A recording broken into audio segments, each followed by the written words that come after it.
InsyaAllah kita mula dengan Ummul Quran, Al-Fatihah. A'udzubillahi minasyaitonirrajim. Bismillahirrahmanirrahim. Alhamdulillahi rabbil alamin, ar-rahmanirrahim, maliki yaumiddin. Iyyaka na'budu wa iyyaka nasta'in. Ihdinas siratal mustaqim. Siratal ladzina an'amta 'alaihim ghairil maghdubi 'alaihim waladdallin. Amin. A'udzubillahi syamil 'alim minasyaitonir rajim. Bismillahirrahmanirrahim. Innal hamdalillah nahmaduhu wa nasta'inuhu wa nastahdihi wa nastaghfiruh wa na'udzu billahi min syururi anfusina wa min sayyiati a'malina.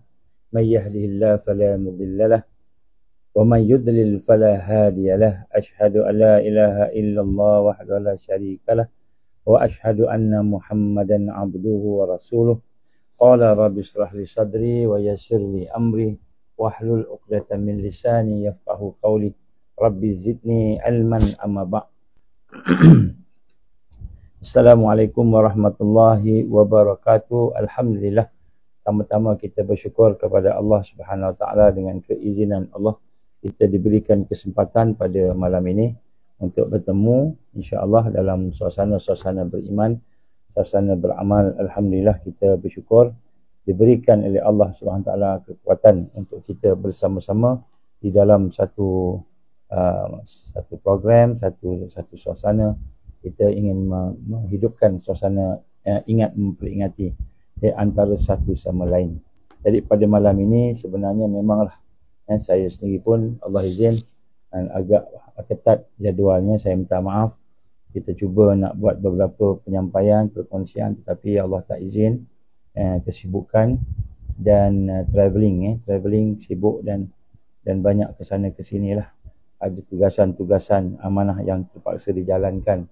Jadi insya-Allah pada malam ni Allah izin ada kesempatan lah. Jadi minta maaf sangat-sangat kerana sejak akhir-akhir ni dan Allah izin tidak dapat untuk bersama-sama di dalam FB. Cuma saya minta lah pada tuan-tuan, puan-puan, sahabat-sahabat sekalian, sama-samalah kita sentiasa mengingati bahawa apa yang kita cuba sampaikan sama ada pada hari ini ataupun pada sebelum-sebelumnya semua itu adalah merupakan perkara yang penting yang insya-Allah kita kena jadikan sebagai panduan, sebagai panduan. Bukan kita dapat daripada satu kitab ataupun dua kitab ataupun satu artikel, dua artikel, tapi merupakan gabungan.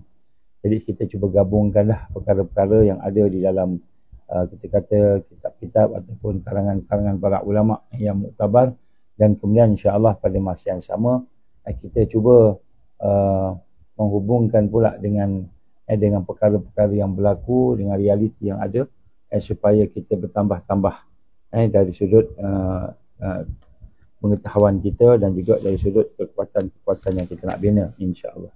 Jadi pada malam ini sebenarnya banyak sangat perkara yang nak saya sampaikan, tetapi masa yang suntuk lah, tak banyak, dan insya-Allah kalau ada kesempatan kita boleh sambung lagi lah. Dan perkara yang kita nak sampaikan hari ini sebenarnya adalah perkara yang cukup penting untuk kita jadikan muhasabah. Muhasabah antaranya ialah bagaimana yang digambarkan oleh pengumuman baru-baru ini semalam, iaitu berkenaan dengan hari raya. Jadi kita dapati telah diumumkan wukuf pada 6 hari bulan, hari Jumaat, kalau tak silap saya lah. Maka sekiranya wukuf pada tahun ini adalah hari Jumaat, iaitu bersamaan dengan hari yang kita penghulu pada hari itu, maka sudah tentulah kita melihat mungkin kita bolehlah definisikan sebagai haji akbar. Haji akbar ini haji yang besar lah, dan haji yang tidak selalu lah begitu. Jadi dan ditambah lagi dengan bila kita mengkaji semula, melihat semula, maka kita mendapati kiraan falak daripada ulama-ulama kita yang sebelum ini, Syekh Ahmad Zaini, Syekh Ahmad bin Muhammad Zaini, ataupun juga dengan kita kata ulama-ulama dululah yang merupakan juga pakar bahagian falak. Mereka telah mengkaji, mengira, dan mereka telah melihat di dalam kajian mereka menunjukkan bahawa haji pada tahun ini haji pada tahun ini ialah haji disebut sebagai haji akbar, disebut sebagai haji akbar. Jadi wallahu alam, kita tahu Arab takkan bagi untuk buat haji akbar ni, tak apalah. Walau bagaimanapun kita bukan pergi kepada yang tersurat. Yang tersurat maknanya perkara yang ditentukan oleh manusia. Perkara yang ditentukan oleh manusia ni maknanya banyaklah.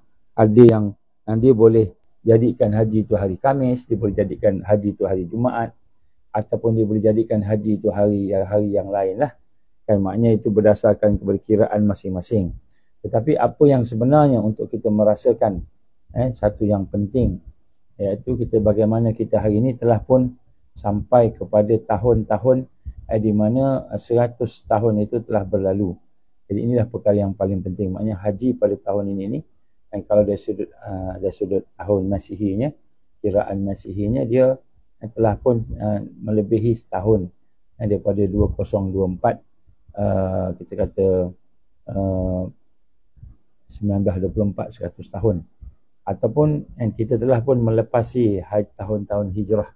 Tahun-tahun hijrah, yang mana tahun-tahun hijrah itu tahun-tahun yang menunjukkan bahawa kiraan dengan kiraan Qamariyah bulan, iaitu kita lihat 1332, 100 tahun 1442.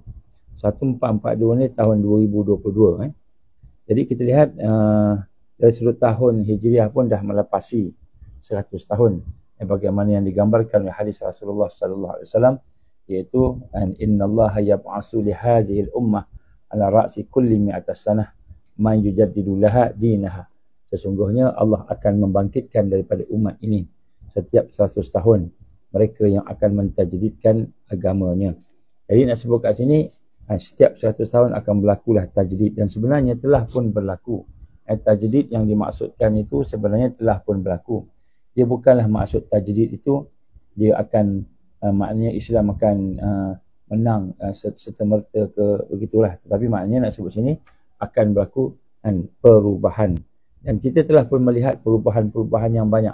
Yang bermula daripada 2022. Banyak kalau kita tengok tahun 2022, kita dapati sistem-sistem yang ada, telah mula sistem manusia ni telah mula terdedah pada kerosakan-kerosakan. Dia buat tipu daya mereka telah mula dikenali, dan sehingga akhirnya mereka terpaksa membuat kita kata penipuan demi penipuan, sehingga akhirnya hari ini makin lama semakin terdedah. Jadi kalau dulu Israel dia boleh tipu dunia dengan mengatakan dialah negara yang paling demokratik, dialah negara yang menjadikan keamanan, peace sebagai kita kata sebagai dasar dia kan. Pada hari ini, walaupun dalam keadaan dia memiliki intelijen yang hebat, dari sudut dia punya penyusunan dia, dari sudut networking yang hebat, NATO dia dengan Rusia, dengan seluruh dunia lah, kita ada Zionis ni. Dan walaupun dia mempunyai kekuatan yang hebat, teknologi yang hebat, tetapi Allah Ta'ala mendedahkan perkara-perkara yang berkaitan dengan kita kata kekurangan mereka, kelemahan mereka, sehingga akhirnya hari ini satu dunia melihat Zionis Israel itu sebagai orang jahat, walaupun dia ni orang yang bukan Islam, tetapi dia melihat itulah tajdid itu kita melihat Allah mula merungkai kita kata kelemahan sistem jahiliah ni, Mulkan Jabariyah ni Allah rungkai satu. Walaupun kalau ikut kekuatan mereka kuat, mereka boleh buat macam-macam, mereka melakukan makar yang macam-macam, tetapi Allah Subhanahu Taala juga melakukan makar, dan Allah menunjukkan perancangan Allah tadi itu, sehingga kan apa saja mereka buat tak kena, sama ada yang berada di Zionis di Israel, di Palestin, ataupun yang berada di tempat lain, termasuk juga yang berada di negara kita. Makin dia tipu, makin nampak penipuan dia. Makin dia bohong, makin nampak kebohongan dia. Jadi walaupun kita kata mereka menguasai media, menguasai macam-macam lah, dan merancang dengan perancangan yang cukup, kita kata cukup teliti perancangan mereka, tetapi Allah SWT telah menyatakan wa tilkal ayyam nudawwiluha bainan nas. Dan Allah akan pergilirkan di kalangan manusia itu kemenangan. Jadi masa sekarang ni dah masa untuk Islam menang.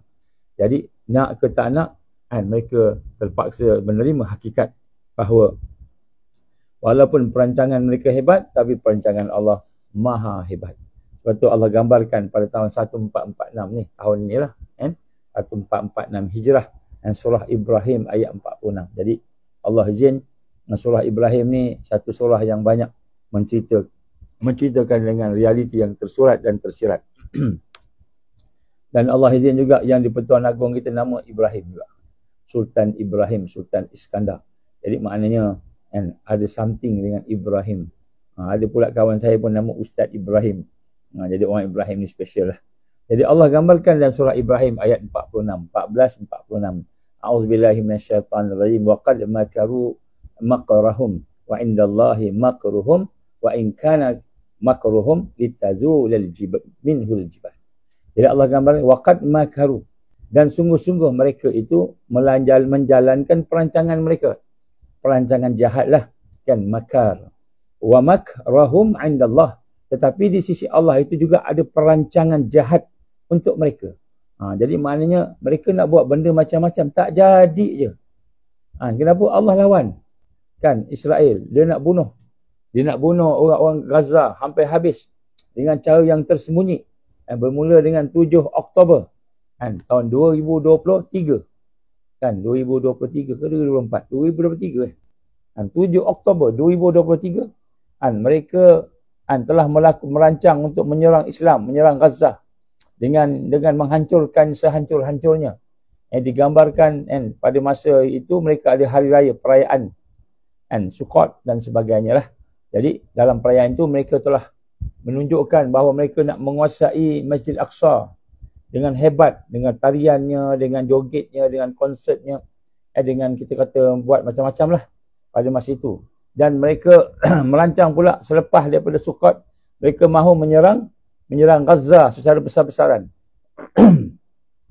Kalau kita tengok, kata tank telah pun disusun menghadap Gaza. Begitu juga kapal-kapal perang telah disusun, 4 kapal perang besar telah duduk di perairan Gaza. Masa itu menghadap ke Gaza, maknanya mereka nak tembak lah. Jadi Allah izin mereka nak merancang supaya manusia semua melihat dan menghabisi, disebut sebagai teroris di Gaza. Tetapi Allah izin berlaku 7 Oktober. Peristiwa 7 Oktober itu bagaimana Hamas pada masa itu Qassam pertama kali telah menyerang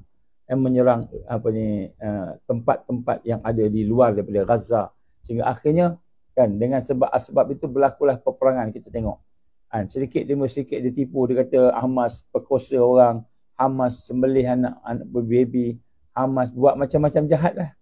Tapi semuanya terdedah. Kan, media Barat sendiri mendedahkan kejahatan Zionis. Jadi maknanya dia buat propaganda dia tu dengan menggunakan seluruh jentera media. Seluruh dunia ni jentera media, bukan saja kata juta habis belanja untuk media ni, bilion untuk nak menipu umat dunia tentang kejahatan mereka. Ini makar dia lah, nak sebut makar. Waqad makaru, mereka melakukan makar untuk menipu, buat macam-macam, menghapuskan kata-kata bukti-bukti yang sepatutnya ditutup lah sebagainya. Tapi Allah izin segala perancangan mereka terdedah sampai sekarang. Semakin lama semakin jelas kejahatan mereka. Semakin lama semakin nampak bagaimana mereka ni bukanlah manusia. Mereka ni lebih teruk daripada binatang. Jadi maknanya mereka merancang, media dikontrol semua sekali. Amerikanya, NATO-nya, dan begitu termasuk jugalah yang ada di negara-negara sekutu mereka.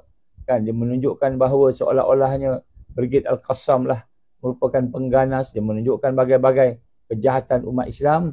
Tapi tiba-tiba yang terdedah, yang tersebar, yang telah diketahui oleh rakyat dan juga oleh umat atau manusia seluruh dunia, kejahatan Israel, kejahatan Zionis.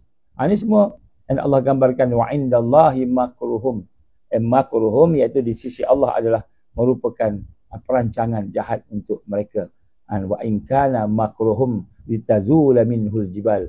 Walaupun perancangan jahat mereka tu boleh menghancurkan gunung dengan bom dia, dengan apa kita kata, gunung pun hancur. Hancur bukan gunung sahaja, kan, kubur pun terbongkar. Dia letupkan kubur, dia letupkan masjid, dia letupkan gereja, dia letupkan kita kata rumah sakit, hospital, dia letupkan sekolah, dia letupkan tempat-tempat orang yang berpelarian, kita kata tempat kem-kem pelarian, semua dihabiskan. Tetapi mereka tak berjaya nak menutupi. Ini dari sudut media kalah. Kalah. Lagi hebat dia tipu, lagi buka besar pekung dibuka oleh Allah Ta'ala kepada umat, pada manusia hari ini melihat kejahatan Zionis. Satu. Sampai sekarang tak boleh dah. Dia ingat oleh contoh, saya melihat satu interview yang dibuat oleh seorang brother from Europe dengan Embassy of Israel. Juga beberapa interview dengan wartawan Israel sini, maknanya jurnalis yang hebat, yang pakar tipu lah, pakar belit lah. Tetapi Allah izin, dalam interview itu terdedah pekung mereka sampai dia tak boleh jawab. Lah dia kata, kamu ni antisemitik, itu je idea dia. Kamu ni antisemitik. Waktu dia kata, adakah saya tanya soalan ni saya antisemitik? Dia kata, saya tanya soalan, saya ni antisemitik, anti Yahudi lah kan. Jadi sampai tak boleh jawab dah. Ini di kalangan orang-orang yang ada, termasuk orang bukan Islam. Jadi maknanya makar yang dibuat oleh musuh-musuh ni makin lama makin kecil, makin kacau, makin hancur, makin kalah. Jadi ini kita lihat bagaimana keadaan yang telah berlaku ini, yang sebenarnya memberikan satu impak yang amat positif kepada kita. Sebab itulah bila kita melihat tentang apa yang Allah susun sekarang ini, kita nak kena sentiasa syukur. Kena sentiasa kita bersyukur kepada Allah Subhanahu Wa Taala. Kerana Allah Subhanahu Wa Taala lah yang telah menyusun semua ni. Contoh kat Malaysia lah, minta maaf saya sentuh sikit je lah. Sikit je. Ada orang tu jadi pemimpin. Kemudian bila bergaduh, semua sendiri mengajuk.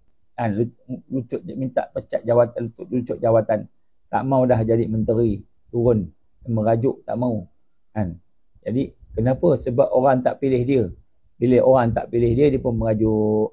Lepas tu yang seorang ni pula, tu berpujuk pula. Jadi saya nak sebut kat sini. Saya bagi satu contoh. Ini pun saya nak dedahkan ni. Tujuan saya dedahkan supaya mereka semua ni nampak bahawa ada perancangan daripada Allah. Perancangan yang hebat daripada Allah. Mereka tak boleh tipu lah. Contohnya, nampak macam bergaduh, tapi rupa bukan bergaduh. Sebenarnya siapa yang mereka nak lantik jadi pemimpin masa depan ni? Bukan orang tua-tua yang dah sakit-sakit tu. Yang sakit AIDS lah, yang sakit prostat lah, yang sakit apa namanya, macam-macam sakit lah. Sampai ubat sampai juta-juta setahun. Ubatnya juta-juta setahun. Janganlah tulis siapa nama kat situ pula. Carilah sendiri siapa. 1 tahun juta. Dia seorang je ubat dia. Kan? Bajet pula, bajet kerajaan. Jadi maknanya kita tengok hari ni, bagaimana kita nampak seolah macam ada orang tu nak bolot. Bukan saja nak jadi Perdana Menteri, dia nak jadi Presiden Republik pula tu. Republik apa? Bukan Republic of Singapore, bukan Republic of Turki ke, ataupun Republic of Iran, Islamic Republic of Iran. Kalau Iran dan Islamic kan, bukan Republic of Malaysia. Jadi ada orang nak jadikan Malaysia ni Republik kan. Kenapa Malaysia Republik ni? Ialah dia nampak sultan-sultan tak fungsi, tak berperanan. Dia kata, biar aku jadi Presiden Republik. Jadi ada orang yang bercita-cita nak jadi Presiden Republic of Malaysia. Ada orang. Siapa dia? Jangan tanya saya dan tolong jangan tulis kat situ siapa. Saya tak nak cakap siapa-siapa. Semua saya kata contoh je kat sini. Jadi mana bukanlah orang-orang yang bercita tinggi tapi umur dah tua-tua ni. Dah umur 100 tahun nak bercita-cita lagi jadi pemimpin. Umur dah 90 tahun bercita-cita jadi pemimpin. Umur dah 80 tahun bercita jadi pemimpin. Walaupun maksiat dah banyak dah. Kubur kata mari. Rumah kata pergi.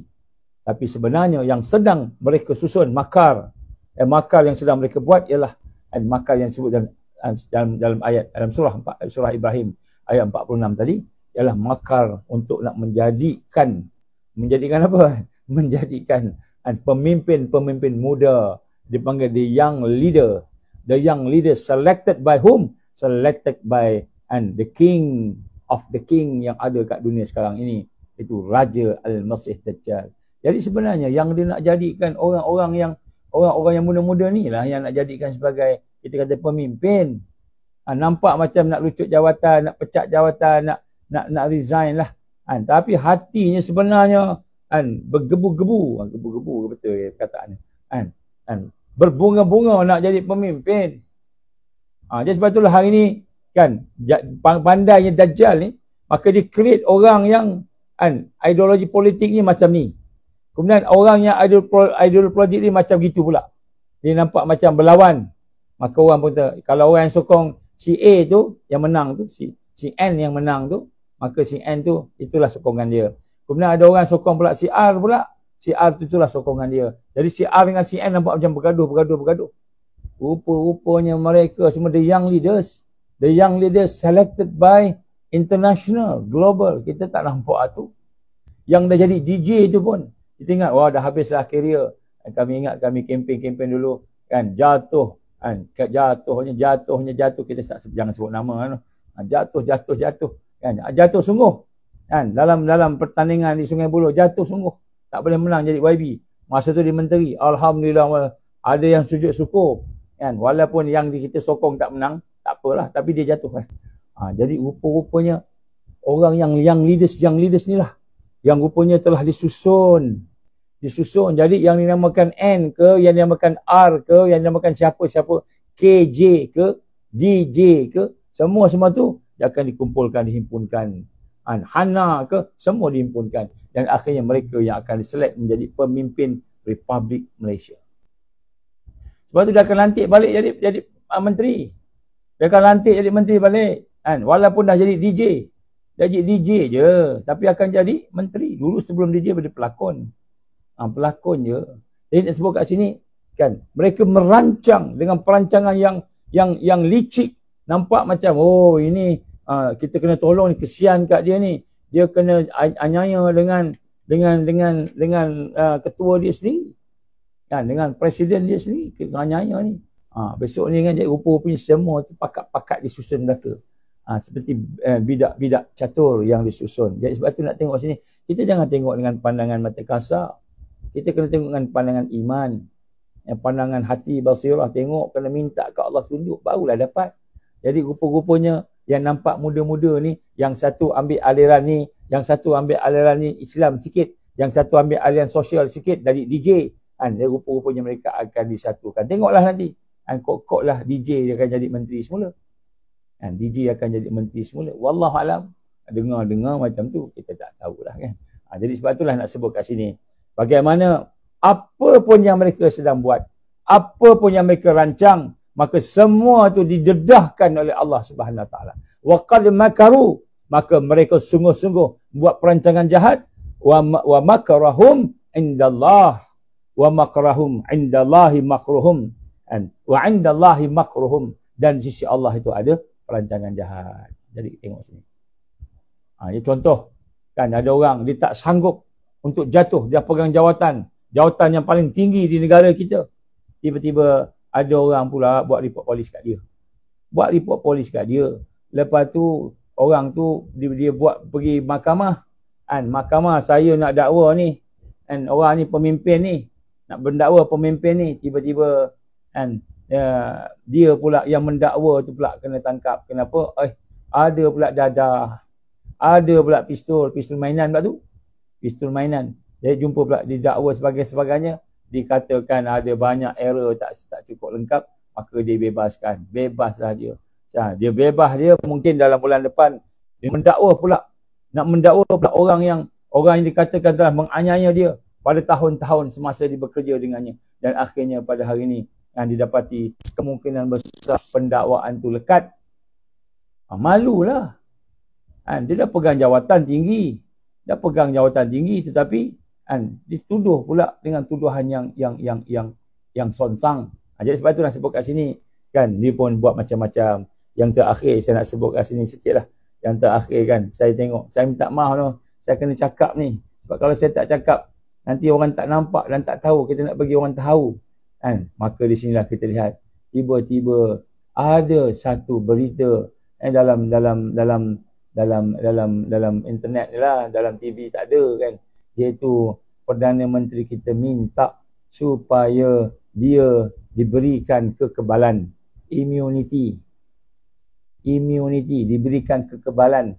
Kekebalan apa? Kekebalan kalau saya ni jadi Perdana Menteri, tak boleh siapa-siapa dakwa saya. Kalau dakwa saya, maka pendakwaan itu dijatuhkan, digugurkan. Yang saya buat tu masa saya sebelum jadi Perdana Menteri. Masa jadi Perdana Menteri ni, saya tak buat dah. Saya dah bertaubat dah baik dah. Tak buat dah benda-benda tu. Maka jangan ganggu urusan Perdana Menteri. Maka semua pendakwaan yang dibawa ke mahkamah, semua charges yang dibawa ke mahkamah ke atas dia, maka dia kata, saya mohon immunity. Nak immunity, cocok vaksin lah. Kan? Kalau nak immunity, cucuk vaksin. Kita ada 500 vaksin. WHO kata ada 500 vaksin nak bagi. Kalau nak immunity, kebal daripada segala benda, cocok 500 vaksin tu.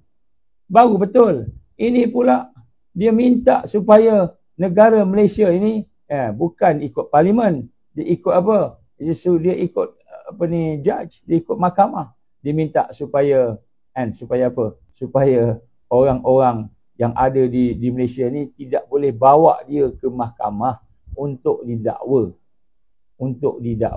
Inilah kita kata just too much. Saya petik daripada orang cakap ni. Saya petik daripada orang huraian, daripada pakar ni. Jadi dia kata terlalu, just too much of power. Just too much of power.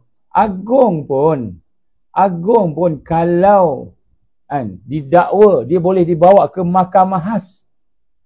Dan perkara 33A, perlembagaan menyatakan yang di-Pertuan Agong hendaklah terhenti menjalankan fungsi yang di-Pertuan Agong jika dipertuduh atau suatu kesalahan. Agong pun boleh dibawa ke mahkamah. Mahkamah khas lah.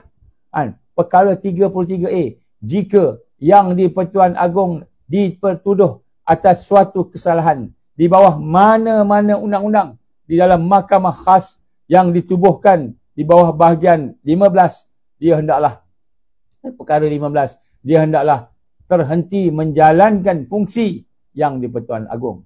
Dan tempoh yang di-Pertuan Agong terhenti di bawah fasa yang pertama tadi, menjalankan fungsi sebagai yang di-Pertuan Agong hendaklah disifatkan menjadi sebahagian daripada tempoh jawatan yang di-Pertuan Agong. Maknanya kalau dia dituduh yang di-Pertuan Agong, ni raja ni, sultan ni, kan, jika didakwa di mahkamah khas, masuk ke sana, maka dia terhenti jawatannya. Dan jawatan tu sementara pendakwaan tu termasuk di dalam tempoh, makin bukan dikecualikan, termasuk dalam tempoh. Maknanya tak kebal lah. Jadi yang di-Pertuan Agong pun tak kebal. Tiba-tiba ada orang nak minta supaya dia kebal, imun daripada segala pendakwaan selagi mana dia ni berjawatan Perdana Menteri, timbalan Perdana Menteri, menteri ke dan apa-apalah. Jadi nak sebut kat sini, ini satu yang cukup luar biasa. Dia luar tabi'in. Nak sebut kat sini, masalah yang ada pada sekarang. Dan yang lebih hebat lagi, bagaimana mendapatkan immunity ini juga bukan melalui parlimen, bukan dengan undang-undang yang dikeluarkan oleh parlimen. Sepatutnya parlimen yang berbincang, boleh ke Perdana Menteri, timbalan Perdana Menteri dan sebagainya, mana menteri ke tak kira lah, boleh dapat immunity, dapat kekebalan daripada didakwa oleh kes-kes apa pun yang nak didakwa tadi, boleh ke? Dibincangkan di parlimen, dibincangkan dengan adil dan saksama daripada kacamata undang-undang, dari kacamata eksekutif, dari kacamata legislatif, dibincangkan sungguh-sungguh. Boleh ke? Barulah ada keputusan, ada akta baru. Nak kena ada mahkamah khas juga contohnya. Tapi ni tak. Dia pergi kepada court, mahkamah. Mahkamah yang kena tentukan hakim. Dan hakim tu pula dia yang lantik. Dia yang lantik hakim tu. Dia yang, walaupun hakim dipilih oleh yang di-Pertuan Agong, dia lah yang saja hakim tu boleh dibuang, remove daripada kita kata penghakiman tadi. Dia lah yang ni. Jadi maknanya nak sebut kat sini, macam mana ni? Dan macam mana di mana pergi kan. Padahal kalau kita nak kata nak kena dakwa ni, kena ada dia punya siasatan, dia kena pembuktian, dia kena analisa, kena ada prima facie, kena ada bukti yang cukup kuat, baru boleh buat kes. Kalau setakat cakap-cakap macam itu, tak boleh buat kes. Cakap saya telah diperlakukan dengan jahat oleh si A. Cakap macam itu je. Apa buktinya? Saya lah bukti saya. Tak. Dia bukan sekadar saya cakap saya gitu. Tak. Dia mesti ada bukti prima facie. Satu bukti yang cukup kuat. Yang boleh dijadikan sebagai bahan pendakwaan. Barulah nak mendakwa.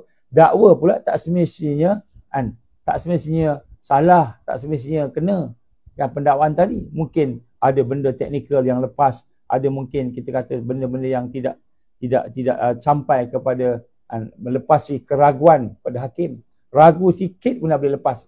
Ini sebelum apa-apa lagi dah minta immunity.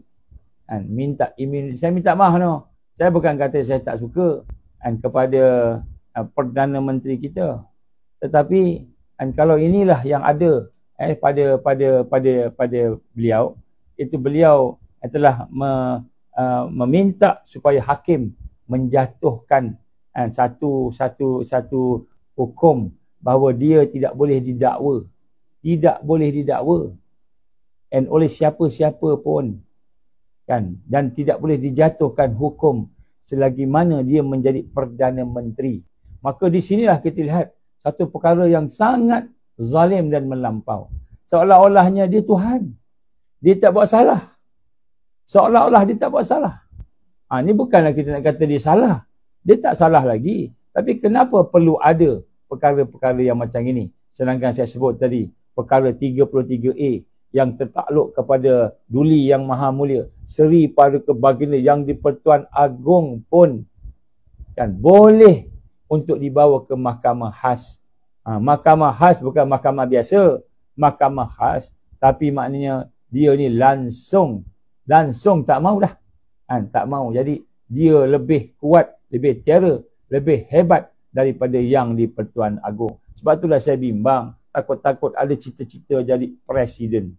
Bukan Perdana Menteri, Presiden Republic of Malaysia. Jadi nak sebut ke sini, saya nak sebut bagaimana keadaan yang berlaku pada hari ini, yang satu keadaan yang amat membimbangkan. Negara kita ni seperti kucar kacir berhadapan dengan berbagai perkara yang berlaku. Sebab tu saya nak sebut sini.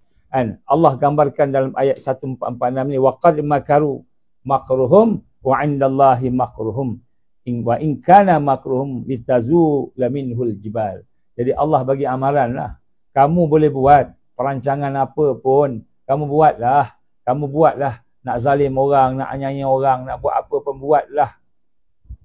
Buatlah. Tetapi ni, tahun-tahun ni, 1446 ni, Hijriah, nak masuk 1447. Saya lagi sebut apa pula 1447 ni. Kita sebenarnya di dalam era Islam al-haq akan bangkit. Islam akan menang. Buat jahat, Allah dedahkan. Buat jahat, Allah dedahkan. Zionis kata, dialah yang pegang dunia ni. Semua intelijen satu dunia, dia yang pegang. Zionis. Kalau kita nak tahu, dekat Malaysia ni pun kita tahu dah. Kat mana Mossad punya headquarters pun. Polis kita dah tahu dah. Polis kita dah tahu lah. Mossad ke, CIA ke, FBI ke. Cuma polis kita nak ambil tak nak ambil tindakan je. Polis kita kenal lah. Di kalangan pemimpin-pemimpin kita ni. Mana satu CIA. Mana satu geng-geng CIA. Mana satu Mossad. Pakat-pakat tahu dah. Dah tahu dah. Kami pun tahu. Dan apa lagi polis. Lagi tahu. Polis lagi terror kan. Jadi maknanya makar yang dibuat oleh mereka. Pada hari ini nampak macam-macam. Hebat. Tetapi di situlah makar Allah. Perancangan jahat Allah ke atas mereka lebih hebat lagi. Jadi sebab tu Nabi gambarkan satu hadis. Walaupun hadis ini riwayat At-Tabrani. Walaupun hadis ini ada yang kata ni hadis dhaif. Hadis dhaif dia kata. Tak apalah hadis dhaif pun. Masih hadis. Bukan hadis palsu. Hadis dhaif. Dan dhaif pada sanad. Bukan dhaif pada maksud. Nabi menggambarkan. Kelak di akhir zaman. Akan datang pemimpin-pemimpin yang anyaya. Pemimpin ni suka anyaya orang. Suka zalim kat orang. Suka kacau orang. Ni macam-macam ni. Kami pun dapatlah. Kami pun kena juga. Kan? Menteri-menteri yang fasik. Jadi Nabi kata bukan saja pemimpin-pemimpin, ketua-ketuanya tu anyanya menzalim, zalim ke orang. Tapi menteri juga fasik. Menteri fasik kata Rasul sallallahu alaihi wasallam. Kemudian hakim yang curang. Hakim pula jenis curang. Berapa boleh bagi? Berapa boleh bagi? Ni saya cakap hakim mana-mana no. Ni Nabi sebut di akhir zaman. Dan ulama yang mendusta. Allahu Akbar. Saya sebut ulama mendusta ni saya pun takut. Kenapa takut apa? Bukan saya ulama dah. Saya bukan ulama. Kan? Takut sebab bila lantik jadi mufti, bila jantik jadi qadhi, bila jantik jadi menteri. Ada udang sebalik mi. Ini saya bimbang lah. Saya nak cadang lah. Saya cadang lah pada tuan-tuan, puan-puan sekalian. Bagilah tolong sokong. Apa dia? Kan? Sepatutnya menteri agama ni ataupun mufti ni bukan orang politik. Mufti ni dia mesti bersifat neutral daripada politik. Jadi mufti ni mesti bersifat neutral daripada politik. Dan mufti ni mesti ada pengalaman. Bukan sekadar belajar, dapat Bachelor of Art, dapat ijazah kedua, dapat doktor, terus boleh jadi mufti. Hati kotor, korup. Saya tak tuduh mana-mana mufti no. Saya cuma cakap. Jadi kita nak bersetuju. Mufti ni mestilah orang yang berpengalaman. Orang yang memahami realiti wakil. Bukan realiti dan wakil dari sudut apa yang digambarkan sebagai realiti dan wakil ahli politik. Kan kita tahu. Daripada kajian dunia, manusia yang paling kuat menipu. Yang paling kuat menipu. Sampai tak boleh masuk pertandingan menipu. Tak boleh. Kalau ada pertandingan para penipu, antara yang tak boleh masuk ialah ahli politik. Ahli politik tak boleh masuk sebab dia boleh tipu tu. Kan? Dengan orang menipu pun kena tipu. Jadi tiba-tiba bila dilantikkan orang politik, rupanya ada ikatan-ikatan dengan politik juga. Tentulah akan berat sebelah. Jadi sebab itulah nak jadi mufti ni, nak jadi qadhi ni, nak jadi orang yang alim ni, ahli majlis fatwa ni, bukan orang politik, bukan orang parti, bukan orang yang menyokong parti. Dia mesti bersifat neutral. Dia mesti bersifat sebagai seorang alim yang tidak memandang bulu. Yang tidak memandang dunia. Dalam hatinya penuh dengan ketakwaan. Baru betul. Baru betul. Tetapi kita ni, lantik siapa yang paling boleh dengar cakap kita, itu yang jadi menteri. Itu yang jadi mufti. Itu yang jadi orang kuat kita. Maka siapa yang nak menjadi penasihat tadi? Maka sebab itulah digambarkan oleh Rasulullah sallallahu alaihi wasallam, akan ada satu masa di akhir zaman akan datang pemimpin-pemimpin yang anyai orang, suka anyai orang, dan kemudian menteri-menteri yang fasik, menteri yang buat jahat. Buat jahat, kerja dia nak ambil harta orang aja, ambil rakyat orang aja. Sepatutnya tuan-tuan, saya nak sebut kat sini, rakyat tak boleh hidup miskin kalau negara hasilnya kaya, kaya dengan hasil. Kalau negara kaya dengan hasil, patutnya tak ada rakyat yang kelaparan. Sebab hasil negara sepatutnya diberikan kepada rakyat untuk membantu kehidupan rakyat. Baru betul. Jadi pemimpin ni apa? Pemimpin dia memegang amanah. Dia melaksanakan supaya harta itu dikuatkan, disebarkan, dan kemudian harta itu sampai kepada rakyat. Harta negara ni. Jadi tak ada rakyat yang hidup sampai peringkat terpaksa melacurkan dirinya sebab tak dimakan. Pernah satu ketika dulu, kan, tanpa keluar fatwa, dibenarkan melacurkan diri kalau terpaksa. Terpaksa macam mana? Nak makan mewah, nak hidup mewah. Jadi rakyat sakit miskin, rakyat bunuh diri. Baru-baru ni saya dapat satu mesej, ada orang bagilah tentang apa, seorang pegawai polis gantung diri. Gantung diri, pegawai polis gantung diri. Kita tak tahulah masalahnya apa. Pegawai polis ni mentalnya kuat, disiplinnya hebat. Sebab latihan-latihannya tu, latihan dengan kita di Islamik adalah spiritual tak banyak pun sikit. Kemudian ada juga latihan-latihan yang lain kan. Sepatutnya pegawai polis ni kuat mentalnya. Kau tak macam mana nak handle undang-undang. Tiba-tiba dia gantung diri. Ni ada baru ni. Kita ucapkan takziah lah kepada keluarganya, mudah-mudahan Allah menerima kan kesabaran dan ketabahan mereka. Dah sebut kat sini kan bagaimana keadaan hari ini sampai pegawai polis gantung diri ni. Apa cerita? Tak ada ke perkara yang boleh dibantu oleh kerajaan sampai ada orang bunuh diri. Hari ni kadar bunuh diri di Malaysia satu hari lebih kurang 5 sehingga 6 orang. Kurang lebih 5 hingga 6 orang bunuh diri. Ini mengikut data yang ada. Maknanya di mana kan kerajaan yang ada yang kita kata hasil Petronas. Hasil Petronas ni bukannya sikit banyak. Jadi yang kita nampak hasil zakat pun banyak, million. Setengah negeri itu billion. Kan? Sampai billion setengah negeri. Kan? Kalau dikata lain-lain negeri ni, kan juta. Tapi ada rakyat yang masih lagi sampai peringkat bunuh diri. Kenapa? Kerana hasil negara ini masih berpusing di sekitar kepimpinan, politician, kroninya. Tak mengaku kroni. Tak mengaku hedonisme, nepotisme, kronisme, tak mengaku. Tetapi itu yang berlaku. Jadi sebenarnya ini disebut sebagai kelak di akhir zaman akan datang pemimpin-pemimpin yang menganiaya orang. Menteri-menteri yang suka buat dosa, fasik. Hakim-hakim yang curang. Ulama-ulama yang mendusta. Ulama pula pendusta. Jadi maknanya ulama ni bukanlah ulama yang takwa, ulama yang warak, tapi ulama-ulama yang kaki ampu, kaki jilat, orang-orang politik. Dan barang siapa di antara kamu yang sempat menemui zaman itu, kata Nabi SAW, hendaklah dia tidak menjadi pegawai cukai mereka. Pungut cukai, confirm. Pungut cukai dia kata, akan zalim. Begitu juga kaki tangan kerajaannya. Jadi kaki tangan kerajaannya, hadis ni saya baca, dan penguasa untuk membantu keburukan yang mereka lakukan. Kerana segala perbuatan mereka akan membawa kepada jalan neraka. Ini hadis riwayat Imam Tabrani. Jadi nak sebut kat sini, di akhir zaman nanti akan ada pemimpin yang anyaya dan sebagainya.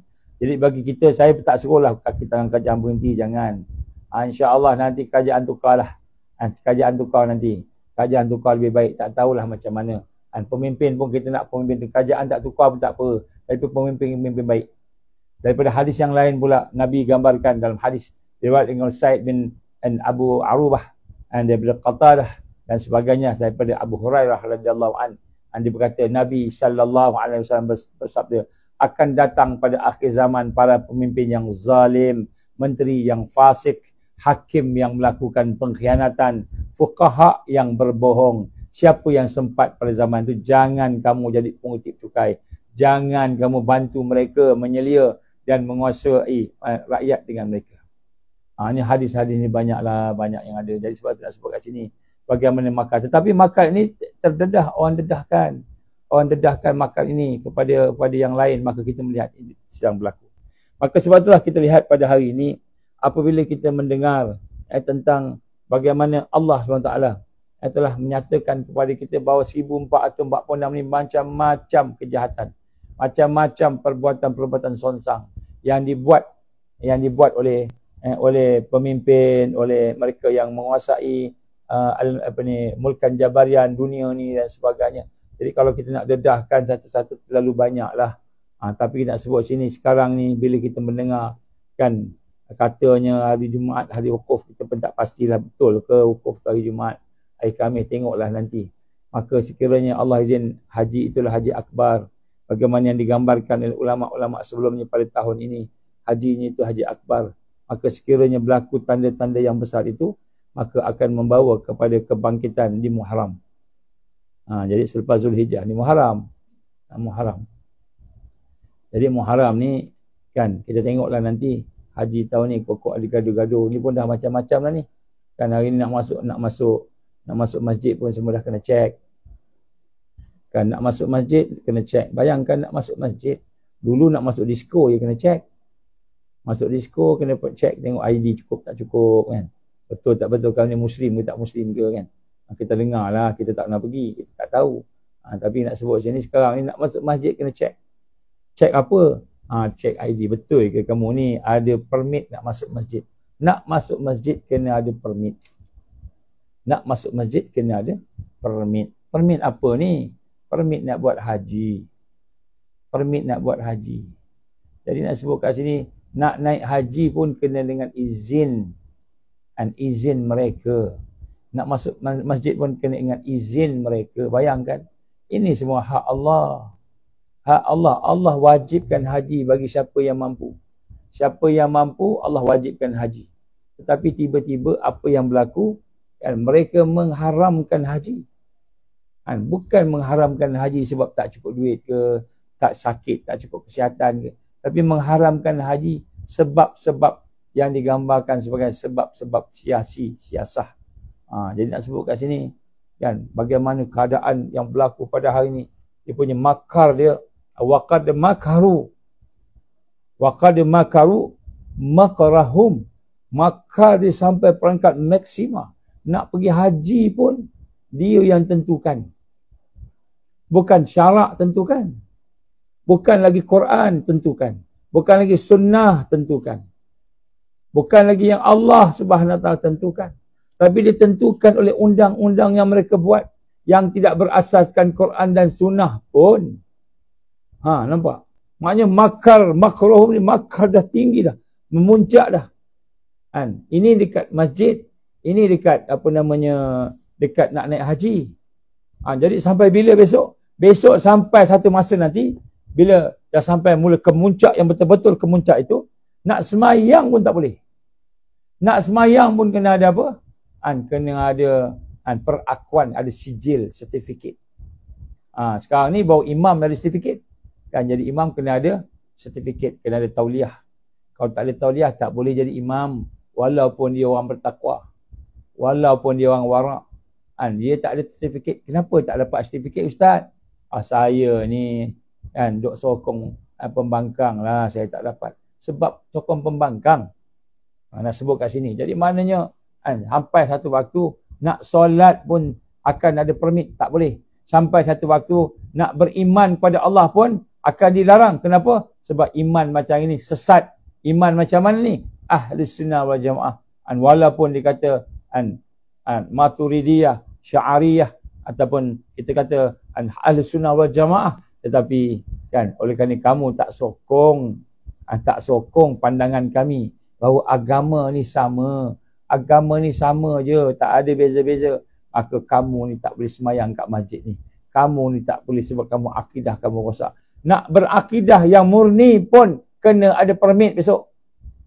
Dibayangkan, maknanya makar mereka ni sampai peringkat orang yang nak menganut akidah yang sahih, akidah yang benar, mentauhidkan Allah, nak beribadah dengan ibadah yang benar pun kena ada permit, kena ada izin. Kamu ni mazhab mana ni, akidah ni? Tak nak sebut tak kerti. Matur, saya tak ingat lah matur apa, matur gitu. Abu Hasan. Hasan.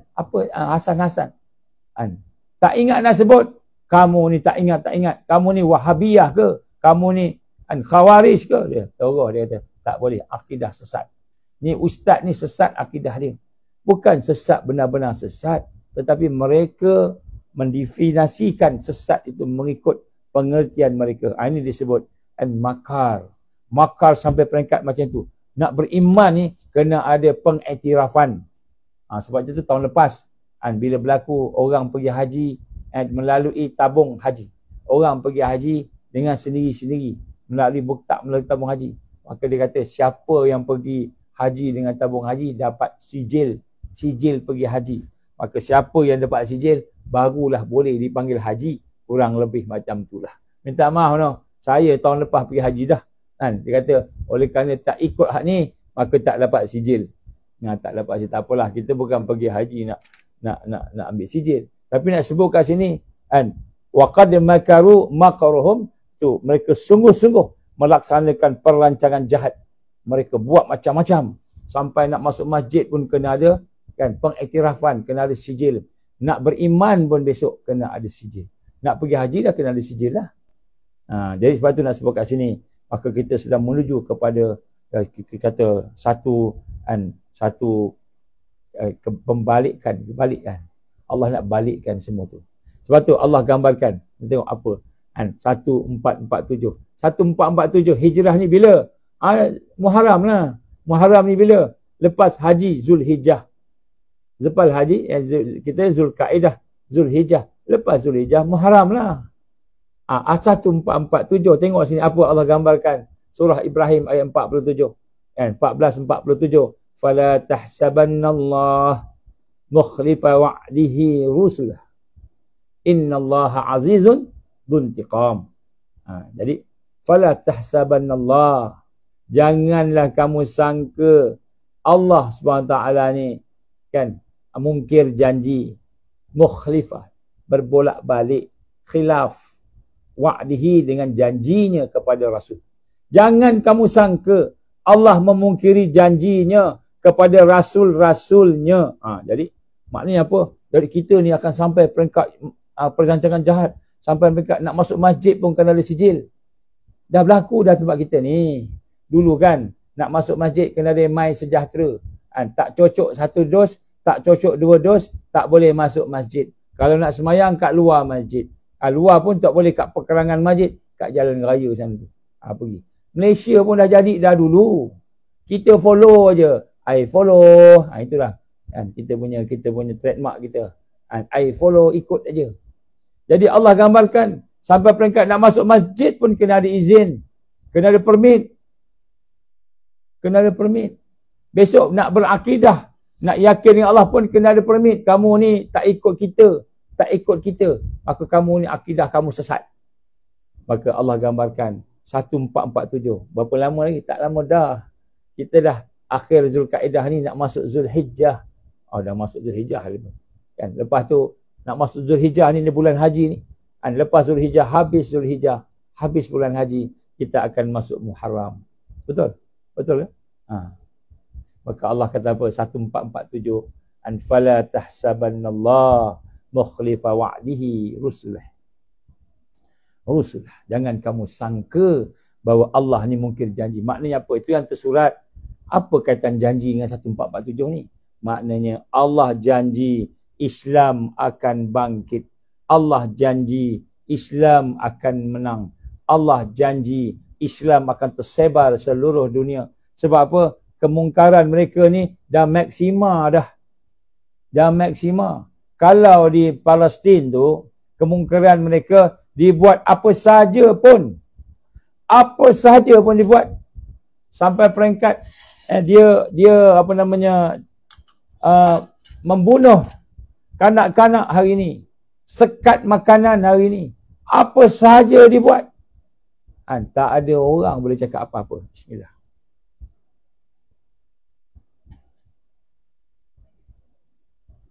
Dia bukan sahaja bunuh kanak-kanak, orang tua, orang Palestin. Tak. Dia bunuh juga jurnalis. Wartawan yang ambil gambar tu. Wartawan yang tulis adakan news. Press. Kan, yang mana wartawan-wartawan itu sebenarnya mereka adalah merupakan bukannya orang Palestin kat situ. Adalah wartawan Palestin. Wartawan Palestin pun dia tembak. Wartawan bukan Palestin pun dia tembak. Ramai. Puluh kalau tak ratus wartawan yang mati. Jadi main sampai peringkat wartawan dibunuh. Dibunuh. Ada satu peristiwa tu. Askar di dalam perjalanan. Askar Zionis ni dalam perjalanan. Maka dalam perjalanan tu dia nampak orang Palestin kat tepi-tepi.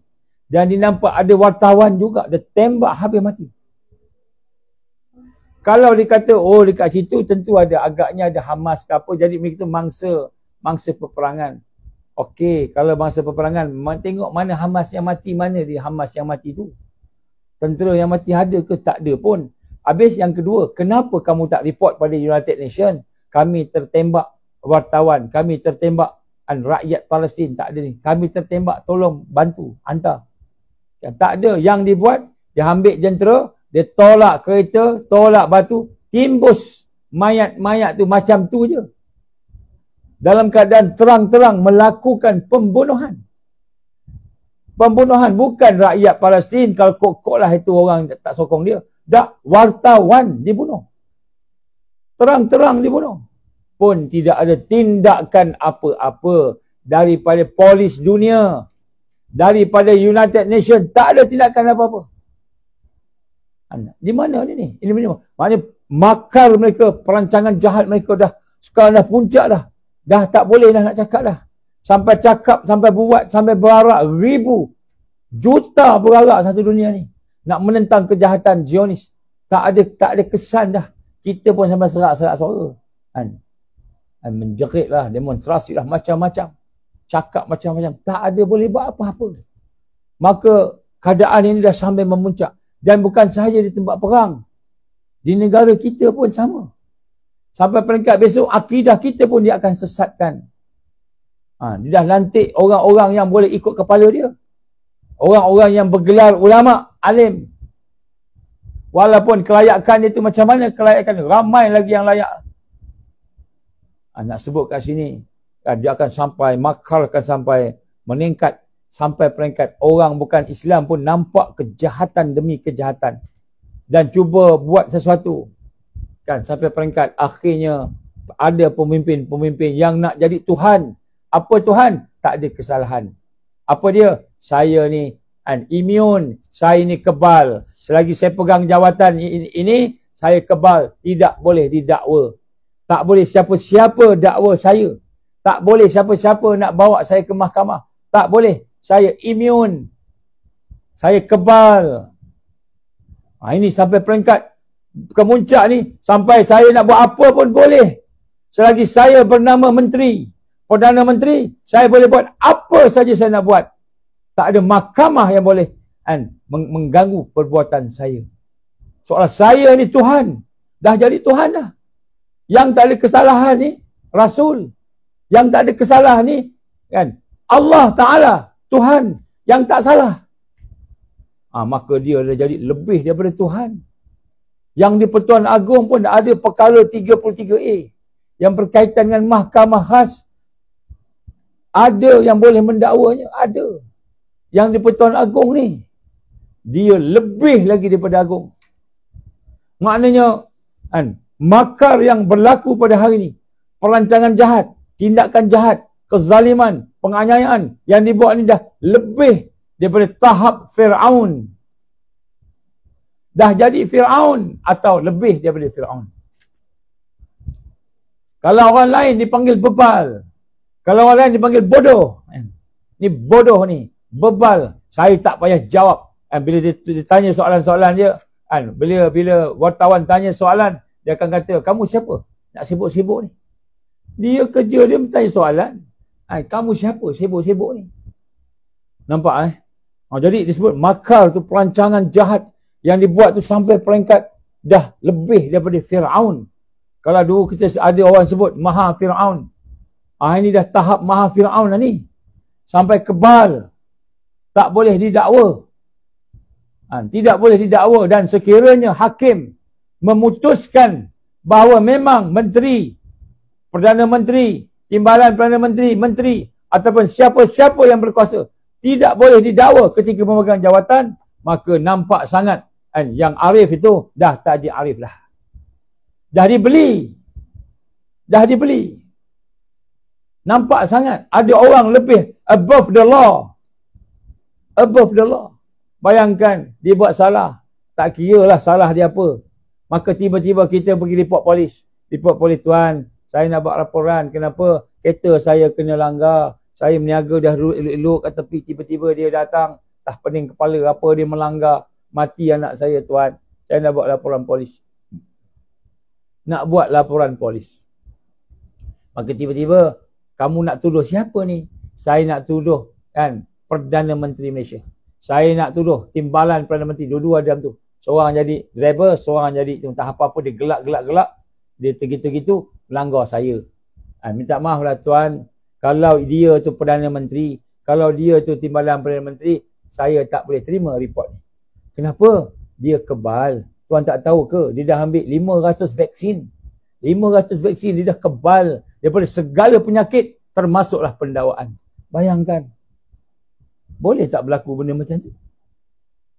No further action, NFA dipanggil. Laporan no further action, tak boleh ke depan. Ini penyelewengan. Penyelewengan eksekutif. Penyelewengan. Kalau dulu dia kata, dulu Najib dia kata, masa jadi Perdana Menteri, dia tak boleh didakwa. Dah habis Perdana Menteri, masuk penjara. Dulu Mahathir, contohnya. Banyak benda, masa Perdana Menteri, 22 tahun, tak boleh didakwa. Sekarang kau jangan kau rasalah akan didakwa. Dulu, Menteri Kewangan, Daim, dah meninggal. Dah meninggal lah dia. Rahimallah. Dulu tak boleh dakwa, sekarang dah keluar tak ada menteri, boleh didakwa. Jadi aku ni sekarang ni, jadi Perdana Menteri, jadi timbalan Perdana Menteri, jadi menteri, aku tak boleh didakwa. Kenapa tak boleh didakwa? Kerana kalau semua orang pakat dakwa aku, bila masa aku nak kerja sebagai Perdana Menteri? Bila masa aku nak jalankan kerja sebagai Perdana Menteri? Nampak tak? Nampak ah? Jadi maknanya kekejaman, kezaliman dah sampai peringkat Fir'aun yang tidak boleh dihukum. Yang tidak boleh, above the law, everything's above the law. Tidak above the law. Saya ada, hakim akan nilai saya. Ada ni sekian akan nilai saya. Ialah hakim tu dia yang lantik. Ketua polis dia yang lantik, contohnya. Kan, yang isytiharkan pelantikan di Pertuan Agong, tapi yang pilih siapa? Dia yang pilih. Tuan-tuan dan rahmati Allah, saya bukan nak cakap pada siapa-siapa. Tapi bila berlaku ketidakadilan ini, kita kena sebut. Kenapa sebut? Kerana kalau tak sebut, kan, adakah kita rasa kita akan terlepas kan, di hadapan Allah Subhanahu Wa Taala. Cuma saya nak sebut pada tuan-tuan, tak lama dah. Dia nak buat jahat. Dia buatlah jahat. Istidraj nama dia. Istidraj ni nampak macam boleh semayang, boleh puasa. Nampak macam boleh baca Quran. Nampak macam boleh berada dalam keadaan yang elok dengan Islamnya. Boleh bagi khutbah lagi. Tetapi rupa-rupanya istidraj. Allah lanjurkan. Bagi umur. Saya faham boleh bertaubat. Ada setengah pandangan kita apa? Ada semayang 5 waktu. Sehari semalam. 5 waktu maka kita boleh bertaubat. Kalau saya buat dosa sekarang, waktu isyak nanti saya taubat. Isyak saya buat dosa, waktu subuh saya boleh bertaubat. Allah ni maha penerima taubat. Saya nak cerita kat sini. Kalau dosa besar, dosa besar, wajib taubat nasuha. Kena taubat nasuha. Bukan main cakap astagfirullah. Kan? Kita rogol orang, astagfirullah. Kita buat liwat kat orang, astagfirullah. Kan? Kita bunuh orang, astagfirullah. Ingat Allah terima. Kan? Siapa kata Allah tak terima? Allah ni maha pengampun. Allah maha pengampun. Tapi kamu kena bertaubat, bukan istighfar. Istighfar ni mohon ampun. Istighfar ni minta ampun. Astagfirullah. Tapi hati tidak menyesal, tidak bertaubat, maka istighfar tu Allah tak terima. Main-main, menipu, dia nak menipu Allah. Mereka mahu menipu Allah, mereka mahu menipu kamu, tapi sebenarnya mereka menipu diri mereka sendiri. Jangan main-main. Kita ingat taubat ni main-main ke? Boleh main gitu, main. Itu Allah bagilah juga, boleh. Aku boleh mengucap. Tengok masa di akhir hayat ni boleh tak mengucap? Kalau kita kekal dalam keadaan begini, maka tuan-tuan dan puan, malam ni saya nak sebut, Allah gambarkan 1447. Tak lama dah 1447 ni. Apa Allah gambar? Fala tahsabannallaha mukhlifa wa'dihi rusulah. Jangan kamu sangka Allah akan memungkirkan janjinya kepada rasul-rasulnya. Kenapa? Janji Allah apa? Islam akan menang. Islam akan berkuasa. Islam akan tertegak. Itu janji Allah tu. Dia nak lawan janji Allah ke? Mai pakat-pakat. Saya tanya berapa minggu lepas, saya tanya dalam perjalanan menuju ke Melaka, saya tanya, saya minta tolong cek GPT. Saya suruh ada orang type kan, tolong cek. Kan? Apa soalan? Banyak soalan saya tanya. Saya nak tanya apa benda, jawapan ChatGPT ni betul tak betul kan? Satu soalan saya ingat lagi. Kan? Wahai ChatGPT, sekiranya kan kamu itu adalah Lucifer, iblis, maka ceritakanlah strategi kamu untuk menghapuskan pemimpin-pemimpin Islam. Apa strategi kamu kalau kamu Lucifer? Apa jawapan dia? Oh, sekian-sekian, buat ni sekian-sekian. Tak. Jawapan dia yang tidak boleh diberi jawapan. Kenapa? Ini soalan yang macam kata soalan jahat lah. Macam itu. Lah. Tak jawab pula. Ada orang kata ChatGPT ni bagus. Sekarang ni banyak jawapan dah select. Rupanya ada orang sensor juga kat situ. Nama ChatGPT. Tapi ada censorship, ada filtering. Bila kita tanya soalan-soalan yang kritikal, yang mendedahkan keburukan dia, mendedahkan kelemahan dia, dia tak jawab. Tak jawab. Dia kata tak boleh jawab. Soalan ini adalah soalan yang berniat buruk. Berniat buruk pula kita tanya pada Lucifer. Jadi sebab itulah sampai ke ChatGPT AI yang olok-oloknya pandai dan baik pun sebenarnya penipu. Penipu. Kita tengok kalau setakat tanya dekat mana pasar, dia boleh jawab lah. Apa cerita pasal pasar, dia boleh cerita lah. Tapi boleh cerita tentang perlawanan antara al-haq dan batil, ChatGPT tak akan jawab. Saya dah cuba dah. Agaknya dikenal kita. Bila kita tanya-tanya soalan tu, jawapan dia banyak meragukan. Jadi Allah gambarkan, insya-Allah, 1447 Hijrah, Allah kata Allah akan memenuhi janjinya.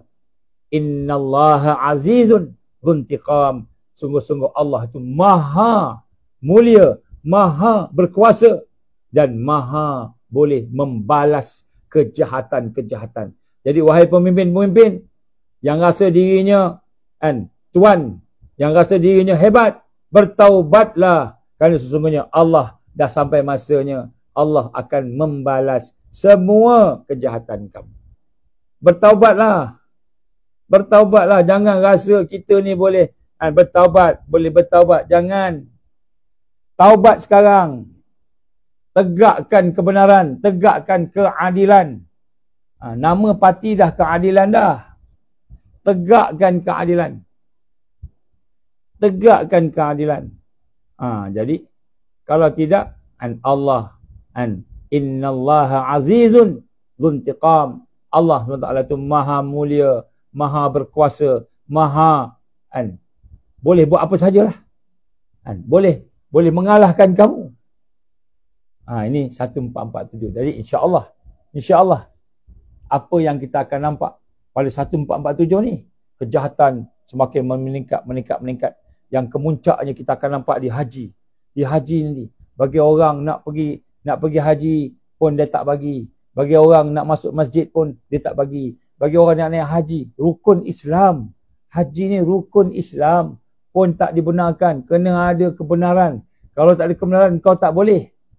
Bukan kata perang ke, bukan kata sakit ke apa, ada alasan munasabah, tak. Hanya kerana engkau ni tak boleh ikut, maka kezaliman tadi tu akan memuncak.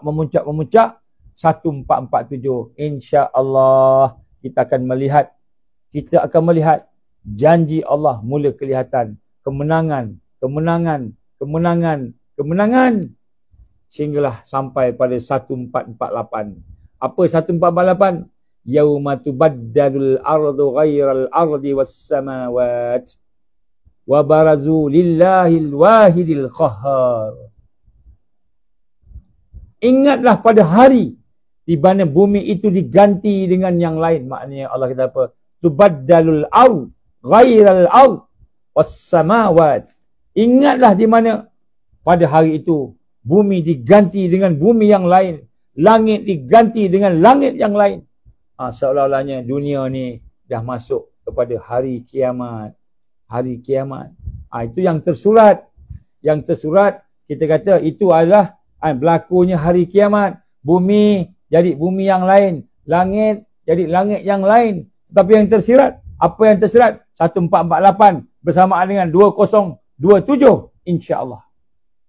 Kan Allah akan menggantikan bumi yang penuh dengan kezaliman hari ini, yang penuh dengan pemimpin yang khianat, yang penuh dengan berbagai-bagai perancangan jahat, yang penuh dengan berbagai penganiayaan, penzaliman, berkesusahan, makan makin susah, hidup makin susah, ekonomi makin susah, semua kejahatan sampai maksima, sampai nak pergi haji pun tak boleh.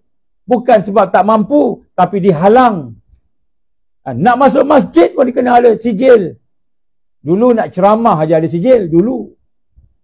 Kan? Dulu kena ada ceramah, kena ada tauliah. Macam saya lah, ada tauliah. Kat internet boleh. Kan? Kalau saya nak pergi ceramah mana, ramai nak jemput ni. Kan? Assalamualaikum Ustaz, nombor 1, kami nak tanya ada tauliah tak Ustaz? Oh, minta maaf lah, sayanya tauliah tak ada. Tahu-tahu aja adalah, tahu-tahu saja adalah. Tapi tauliah tak ada. Tahu-tahu aja. Tahu-tahu maknanya senyap-senyap lah macam tu. Boleh lah. Tapi tauliah tak ada. Dulu, sekarang, nak ceramah kena ada tauliah. Kan? Lepas ni nak masuk masjid pun kena ada tauliah. Apa dia? Sertifikat. Kamu ada cucuk berapa cucuk dah? Minta maaf tuan, saya ni sakit jantung, sakit kanser, macam-macam sakit. Doktor kata tak boleh ambil cucuk. Minta maaf, kamu tak ambil cucuk, kamu tak boleh masuk. Saya dah 3 cucuk, dia kata. Orang yang jaga masjid, saya dah 3 cucuk, kamu tak boleh masuk. Balik lah orang tu nak sembahyang Jumaat tak boleh pergi. Kenapa? Tak cocok. Nak kena ada tauliah cocok.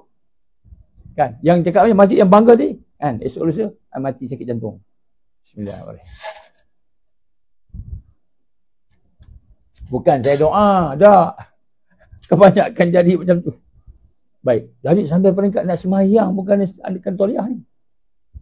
Kerana sertifikat. Bukan sertifikat tahu baca Fatihah ke, sertifikat kita ni orang Islam tak Islam ke, tak. Sertifikat cocok tak cocok. Nampak tak? Maksima lah. Maksima. Kan, nak beranak, kan, ada satu kes nak beranak kat hospital. Beranak kata. Kan, kamu kena ambil kamu tak ada mai sejahtera ni, tak cocok ni. Kan? Kamu tak boleh lahirkan anak kat sini. Dia nak beranak ni sakit takkan tak boleh. Okeylah kamu duduk kat situ. Dia biarkan dekat situ sampai terberanak sendiri. Ada seorang sampai terberanak sendiri. Dalam bilik kosong gitu. Dia biarkan macam tu. Tak layan ni sebab apa? Hanya kerana tak cocok vaksin. Ini zaman dulu lah. Sebelum ni lah kan. Sekarang ni dah orang dah ramai tak nak pun. Dulu semua berebut-rebut. Beratur-ratur nak ambil vaksin. Bila dah kena macam-macam kesan barulah faham dan tahu. Kita cakap berbuih-buih lah. Masih lagi duk ikut kan Yahudi dan Nasara. Baik. Jadi nak sebut kat sini insya-Allah 1448 iaitu 2027. Al-Masih Allah kata yauma tubaddalul ardh ghairal ardi was samawat. Maka hari itu bumi akan diganti dengan bumi yang lain. Langit akan diganti dengan langit yang lain. Maka seluruh kejahatan, seluruh kezaliman, seluruh penganiayaan, seluruh pemimpin yang khianat akan diganti dengan suatu yang baru. Ini janji Allah. Dengan satu yang baru. Satu yang bersih. Wa barazu lillahi wahidul qahar. Dan manusia semua akan keluar, akan berhimpun menghadap Allah yang Maha Wahid Al-Wahid. Allah yang Maha Esa. Al-Qahar. Allah yang Maha Perkasa. Allah yang Maha Perkasa. Jadi Allah gambar sini, semua manusia akan mentauhidkan Allah. Semua manusia akan duduk di bawah kekuasaan Allah. Tunduk Islam tertegak. InsyaAllah 1448 kita akan menang. Jadi sebab tu pada hari ni kita nak kena tengok kan, memuncak ni, kita perhatilah. Janganlah tengok dengan kacamata politik aja. Oh kita ni macam mana nak menang ni, nombor, we need numbers. Jangan kita ingat menang tu pada nombor ke. Kita ingat menang tu pada orang sokong kita ke, tak. Menang tu Allah yang bagi kita menang. Menang ni bukan menang politik. Menang ni tertegaknya Islam. Islam tertegak. Bukan menang ni menang politik. Wah kita menang. Bila menang pilihan raya tu, kita kata jerit sekuat-kuat sampai tak ada suara. Kita dah berkempen menang-menang. Tak, menang bukan menang politik. Bukan menang jadi Pak Don, dapat MP. Tak, menang bila Islam tertegak. Bila kita menjadi manusia yang menegakkan Islam, menegakkan ad-din, itu baru menang. Jadi bila nak menang ni? Kalau ikut ayat ni Allah gambarkan insya-Allah taklah mudah. 1448 kemarau panjang, ya. Kemungkinan akan ada kemarau, bukan kemarau sahaja.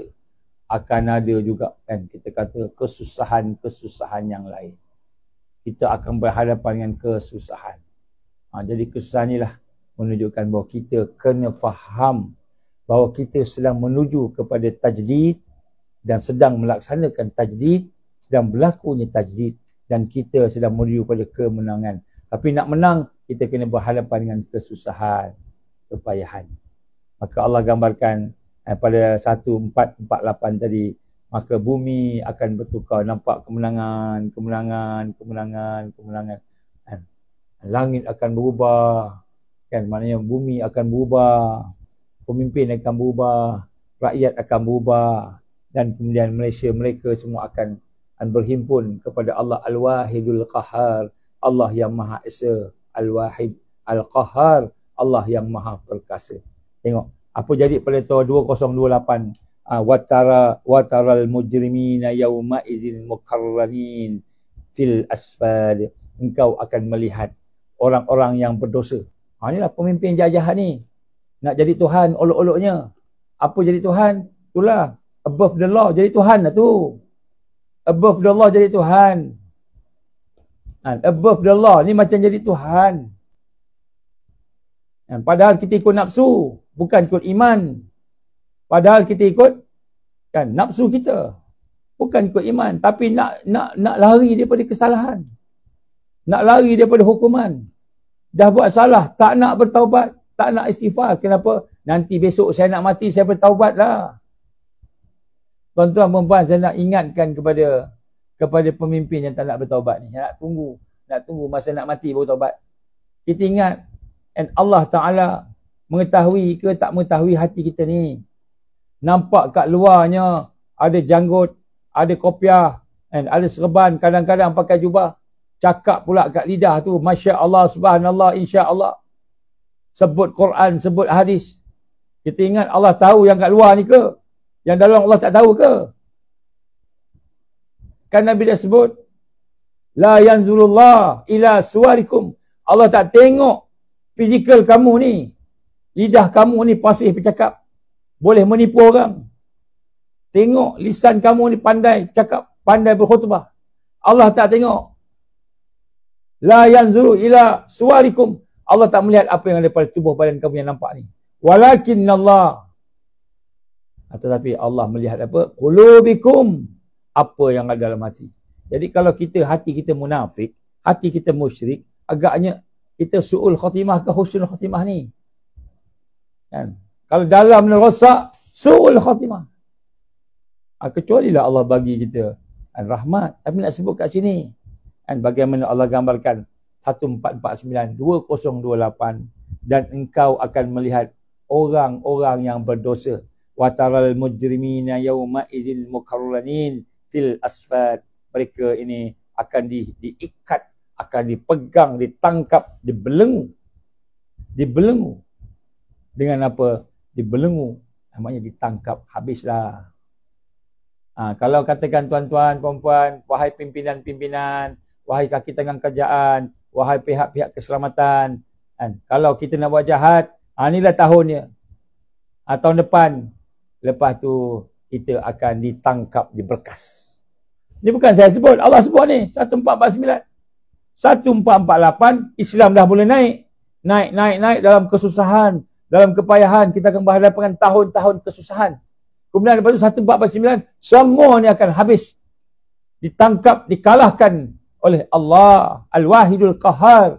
Allah yang Maha Esa, yang Maha Perkasa. Allah gunakan namanya Al-Qahar. Allah guna namanya Al-Wahid. Al-Wahid ni dia sahajalah yang Maha Esa.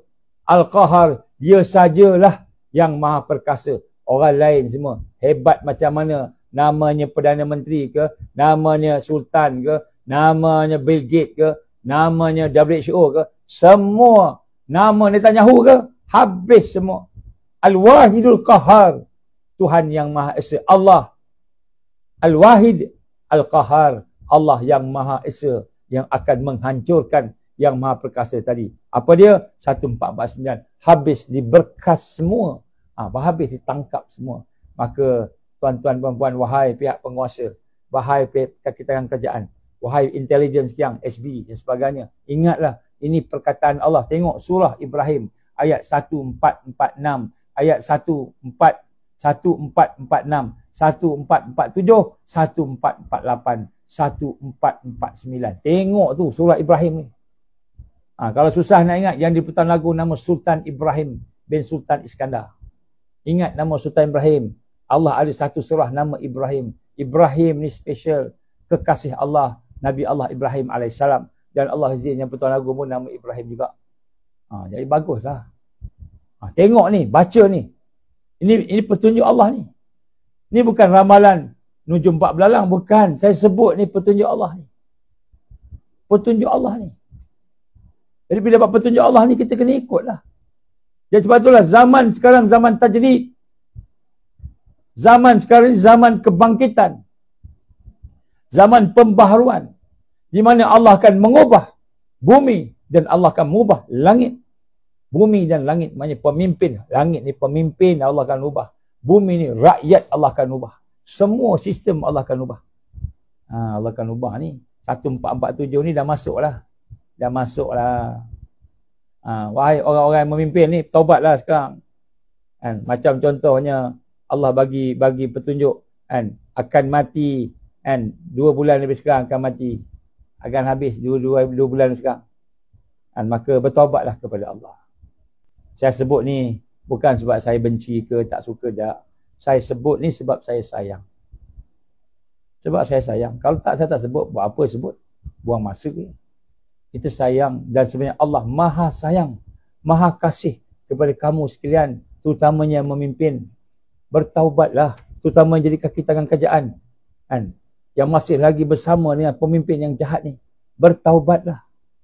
Bertaubat. Ini bukan untuk saya. Bukan untuk kita juga. Untuk negara ni. Untuk agama. Untuk anak cucu kita ni. Maknanya kalau kita hari ini berubah. Mengikut apa yang telah diperintahkan oleh Allah.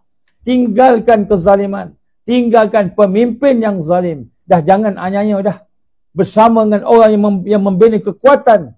Membina kebaikan di dunia ini. Membina kebaikan rakyat. Kebaikan umat. Kebaikan negara. Sehingga akhirnya tertegak Islam. Bersamalah dengan mereka. Kalau saat itu telah hampir, telah sampai. Jangan kita ikut nafsu kita. Kalah kita nanti. Menyesal kita nanti. Kita kena buat macam tu kan.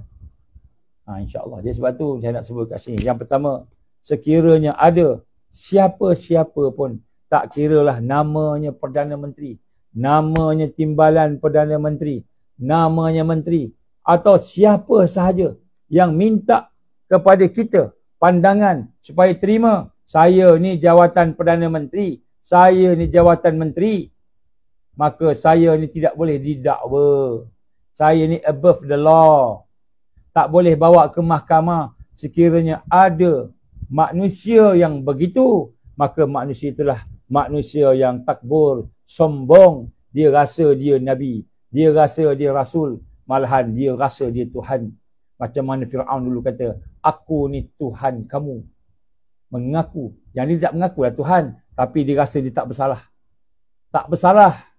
Maka orang tak boleh bawa dia kepada mahkamah. Tak boleh bawa report polis ke atas dia. Sebelum ni nampak dah sikit-sikit. Sekarang ni dah makin ketara. Allah buka ni. Ni Allah buka ni. Kehinaan demi kehinaan. Maka bertaubatlah wahai pemimpin-pemimpin yang zalim. Bertaubatlah kepada Allah. Bertaubatlah supaya kita kembali kepada kebaikan. Kan? Sesungguhnya saya menyeru dengan rendah hati kepada tuan-tuan sekalian. Mari sama-sama kita doakan supaya Allah memberikan hidayah kepada mereka. Sekiranya mereka tak mau hidayah ini, tak mau bersama kebenaran Allah, maka kita serahkanlah pada Allah. Dan sekiranya kita rakyat dizalimi, kita rakyat dianiaya, maka doa orang yang dizalim, doa orang dianiaya, tidak ada jurang, tidak ada dinding dengan Rabbul Jalil, Al-Wahidul Qahar, Al-Wahidul Qahar, Tuhan yang Maha Esa, yang Maha Perkasa. Allahul Wahidul Qahar. Allah lah yang Maha Esa dan Allah lah yang Maha Perkasa. Maka tak ada dinding. Sebab tu bagi pegawai-pegawai kerajaan, mari bersama-sama dengan mereka yang mahu membina kebenaran Allah, mahu membina kebaikan kepada negara ni. Jangan bersama dengan orang zalim. Kerana orang zalim ni pasti dihukum. Dan tak lama lagi dah kalah lah. Tak lama lagi kalah. Tak lama kalah dah. Saya tak nak cakap siapa-siapa. Tuan-tuan tolong jangan tulis nama siapa-siapa. Kalau tuan-tuan tulis nama siapa-siapa, tu tuan-tuan bertanggungjawab lah. Saya tak sebut nama pun. Saya semua sebut jawatan. Jawatan ni tak semesti sekarang, mungkin yang lepas, mungkin akan datang. Yang jawatan, semua orang ada. Satu jawatan berapa puluh, berapa ribu orang. Jawatan je, saya tak sebut nama. So jangan tulis nama, nak tulis jawatan, tak apa lagi lah. Tapi yang ini kita jelas nampak. Maka sebab itulah tuan-tuan puan-puan, insya-Allah mudah-mudahan kita faham pada malam ini bahawa sesungguhnya perkara yang penting pada hari ini bukan sekadar kita lalui kehidupan kita yang bersama-sama dengan arus yang ada, tetapi kita kena bersama dengan kebenaran Allah. Kita kena bersama dengan perjuangan untuk membina semula agama kita, bangsa, rakyat kita bersama negara, bersama Al-Islam. Bersama Al-Islam. Kita kena bersama Islam nak menang dah ni. Takkan lah. Saya kan kalau tengok kan orang main bola lah kan. Tak kira lah siapa. Contohnya lah Manchester United lawan siapa? Katalah lawan Liverpool. Lawan Liverpool. Saya ni tahulah juga bola dulu masa kanak-kanak dulu banyak main bola kan, suka minat bola. Sekarang tak main dah, tak lari. Jadi bila tengok Manchester United lawan dengan Liverpool, tengok Liverpool main bagus. Passing sana, passing sini, sebagainya. Kemudian Liverpool skor gol. Gol semua cantik. Hebat Liverpool. Saya pun sokong Liverpool lah. Takkan nak sokong Manchester United pula. Walaupun saya pakai baju Manchester United. Dan ingat Manchester United menang. So sokong Liverpool lah. Nak sebut kat sini tuan-tuan. Allah nak bagi Islam menang dah ni. Islam nak menang dah. 1447 ni kita akan mula melihat Islam menang. Berkembang. Dalam keadaan susah-susah ni. Berkembang. Ini Allah sebut. Kan Allah gambarkan lah. Dia nak sebut kat sini. Marilah sama-sama kita kembali kepada Allah. Saya menyeru kepada semua tu bermula dengan pemimpin-pemimpin. Tak kira kita ni pemimpin apa. Marilah bersama-sama dengan Islam dan kebangkitan Islam. Bersama-sama dengan mereka yang mendapat hidayah Al-Mahdiin. Dan kemudian saya menyeru juga kepada kaki tangan kerajaan. Semua kaki tangan kerajaan. Cikgu-cikgu, guru-guru, polis. Balai polis. Balai polis, kaki tangan, balai. Orang-orang dalam balai polis. Kan, askar, hospital, nurse, doktor. Semualah. Mari sama-sama kita bersama dengan kemenangan yang Allah janjikan. Kemenangan pada Islam ni nak dekat dah. Maka kalau kita ada kelalaian, tinggalkan. Kita ada anyanya orang zalim orang tinggal, tak apalah, yang lepas-lepas lah. Ni sekarang Allah bagi peluang ni, nafas baru ni, nak menang ni.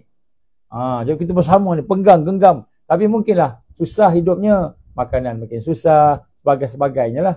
Makin susah belaka. Tapi mahu kita bersama Islam. Sehingga akhirnya Allah bagi kemenangan. Bila Allah bagi menang, maka disitulah kemanisan berjuang. Barulah di kemanisan berjuang. Kalau berjuang senang aja, semua hidup senang aja, tak rasa nikmat. Kita rasa senang, tapi tak rasa nikmat. Tetapi bila kita susah, kita berjuang. Tegakkan Islam semampu yang kita mampu. Tegakkan, kita kena dakwah. Ajak orang, didik orang, tarbiyah. Melaksanakan jihad. Buat sungguh-sungguh. Sunnah Nabi tadi, insyaAllah. Sampailah waktu 1447 sampai 1448 sampai 1449, nyawa kita ada lagi, Allah izin, insya-Allah 1450 kita dah menang dah.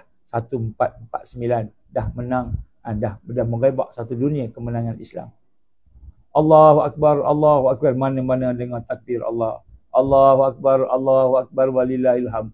Mana-mana melihat tangisan kegembiraan menang, dapat melepaskan diri daripada kezaliman, penganiayaan pemimpin-pemimpin yang jahat ni, yang khianat ni. Dapat barulah semua menangis, sujud pada Allah. Ya Allah, aku syukur, ya Allah, aku hidup di zaman kemenangan Islam.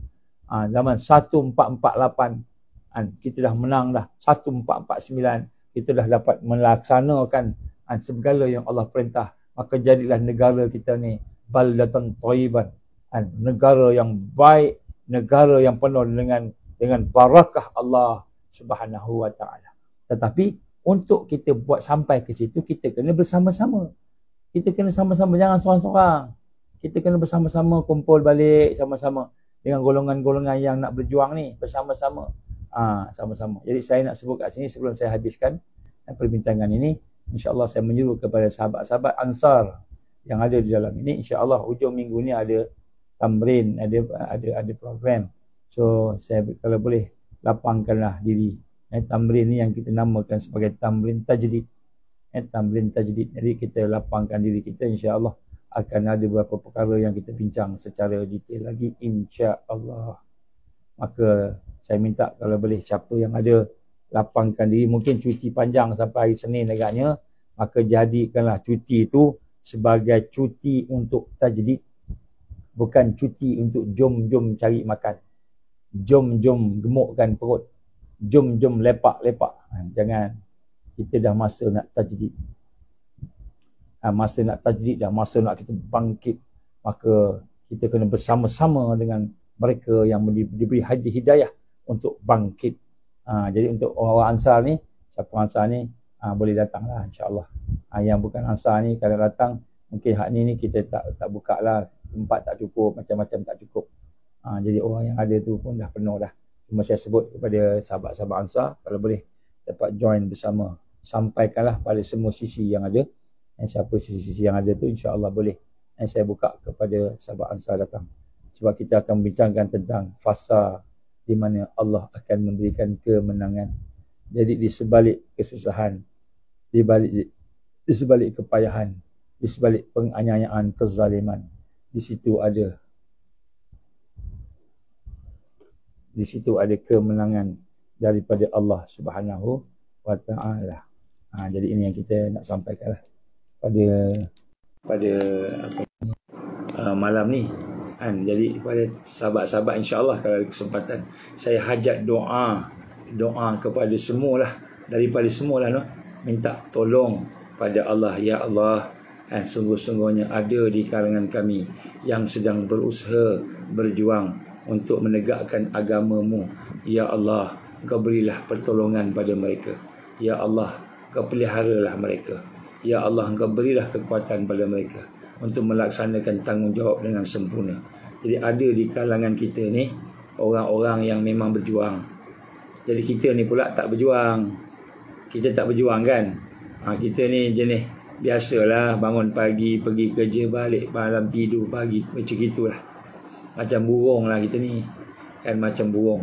Tak apa, kita tak kuat kerja. Tapi ada sahabat-sahabat kita, ada di kalangan mereka yang berjuang. Yang sampai diugut. Ada yang dapat peluru sampai 6 butir peluru dapat, peluru hidup. Ada di kalangan kita yang sampai dapat ayam yang kena potong kepalanya, sembelih letak kat kereta. Ada yang di kalangan kita yang dapat kucing, anak kucing orang tu disembelih, diletak depan pintu. Ini semua amaran-amaran yang berilah. Itu tak termasuk sihir, tak termasuk gangguan-gangguan yang lain. Jadi kita doalah, ya Allah, sungguh-sungguh ada di kalangan sahabat-sahabat aku ni, sahabat-sahabat kami ni, ya Allah, yang sedang berjuang. Ya Allah, tolonglah mereka, bantulah mereka. Ya Allah, mereka diserang dengan zahirnya, dengan batinnya, dengan sihirnya, dengan teknologinya, macam-macam. Ya Allah, tolonglah. Doakan. Saya hajat, kalau boleh tuan-tuan doa. Tak payah sebut nama pun tak apa, tapi sebutlah, ya Allah, mereka yang berjuang tu, yang nak tukar kejahatan, kezaliman ni, dengan izin-Mu, ya Allah, kepada kebaikan, kepada Islam. Ya Allah, tolonglah, ya Allah, gitu. Doalah, kuang-kuang, kalau kita tak berjuang pun, tak bekerja pun, tak penat, tak sakit, tak apa, kuang-kuang, kita doa tu dapatlah sikit, serbuk-serbuk debu, serbuk-serbuk debu perjuangan orang tu, kuang-kuang kita dapatlah. Macam saya ni kan, contoh saya lah, kan saya tak boleh nak pergi ke Palestin, nak tolong orang-orang, sahabat-sahabat di sana, saya kenal orang di sana, di Gaza. Tapi tak boleh nak pergi macam mana kan. Andalah kita pun tak kuat, tak larat. Jadi yang kita boleh doa je lah. Doa, ya Allah, tolonglah sahabat aku. Saya pun bayangkan wajah-wajah mereka. Saya pun sebut nama-nama mereka. Dan saya kata, ya Allah, tolonglah, ya Allah. Mereka diserang, mereka dikepung. Makanan pun tak ada, minuman pun tak ada. Semua tak ada, ya Allah, ya Allah. Amin tak? Ya Allah, berilah kekuatan pada mereka, ya Allah. Berilah kesabaran pada mereka, ya Allah. Berilah kemenangan pada mereka, ya Allah. Kita doa. Jangan lupa doa. Kita doa pada sahabat-sahabat kita yang berjuang ni. Saya dengan sahabat-sahabat lain-lain banyak ni yang sedang dia buat-buat ni, banyak kena serang sihir macam-macam sihir ni. Sihir Dajjal ni bukan main-main. Kan? Tapi alhamdulillah, barakah doa tuan-tuan perempuan semua kita dapat lah setakat ni boleh lagi lah.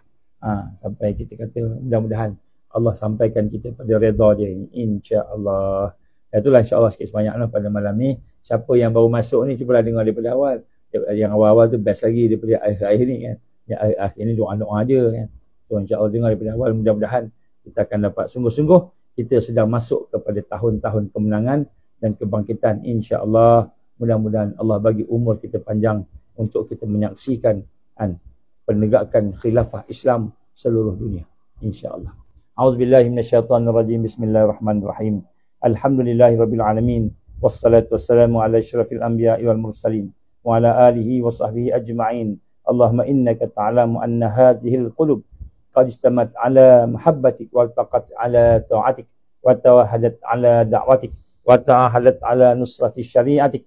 Fawasikillahumma rabitataha wa adimuddaha wahdiha subulaha wa mla'aha binurika alladhi la yakhbu washrah suduraha bifaidil imani bik wa jamilit tawakkuli alaik wa ahyiha bima'rifatik wa amit ala syahati fi sabili. Ya Allah, innaka ni'mal maula wa ni'man nasir. Ya Allah, ampunikanlah dosa kami, ampunikanlah keaiban kami, ampunikanlah kehinaan kami, ampunikanlah segala keburukan kami. Ya Allah, ampunikanlah segala kejahilan kami. Ya Allah, bantulah kami untuk mendapat hidayahmu, taufikmu, inayahmu, rahmatmu, barakahmu, maunahmu, karamahmu. Ya Allah, berilah kekuatan kepada kami untuk hidup bersama perjuanganmu di atas jalan Rasulullah sallallahu alaihi wasallam. Ya Allah, bantulah kami untuk menghadirkan hati-hati kami dalam perjuangan ini dengan penuh ikhlas. Bantulah kami, ya Allah, untuk bersama-sama mengikat hati-hati kami atas iman, taqwa dan ihsan. Ya Allah, hidupkanlah hati kami ini dengan kekuatan untuk berjihad pada jalan-Mu. Rabbana atmim lana nurana waghfir lana innaka ala kulli syai'in qadir. Rabbana la tuzigh qulubana ba'da idh hadaitana wa hab lana min ladunka rahmah innaka antal wahhab. Rabbana hab lana min azwajina wa dhurriyyatina qurrata a'yun waj'alna lil muttaqina imaman. Rabbana atina fid dunya hasanah wa fil akhirati hasanah wa qina azaban nar. Ya Allah, ya Hayyu ya Qayyum bi rahmatika nastaghits. Ya Allah, ya Hayyu ya Qayyum bi rahmatika nastaghits. Ya Allah, Allahumma ja'alna minal mu'minina haqqan. Allahumma ja'alna minal muttaqina haqqan. Allahumma ja'alna minal muqarrabin. Allahumma ja'alna minal wasilin. Allahumma ja'alna minal arifin. Allahumma ja'alna minal muhibbin. Allahumma ja'alna minas siddiqin syuhada'i was salihin. Allahumma ja'alna minal mahdiyin. Ya Allah, ya Hayyu ya Qayyum bi rahmatika nastaghits. Rabbana taqabbal du'aana innaka antas samiul alim wa tub 'alaina ya Allah innaka antat tawwabur rahim. Wa sallallahu ala sayyidina Muhammad wa ala alihi wa sahbihi wa baraka wa sallam. Subhana rabbika rabbil izzati amma yasifun. Wassalamun alal mursalin walhamdulillahi rabbil alamin. Subhanakallahumma wa bihamdik asyhadu an la ilaha illa anta astaghfiruka wa atubu ilaik. Bismillahirrahmanirrahim. Wal 'ashr. Innal insana lafi khusr illa alladhina amanu wa 'amilus solihat wa tawasaw bil haqqi wa tawasaw bis sabr. Wabillahi taufiq wal hidayah. Assalamualaikum warahmatullahi wabarakatuh.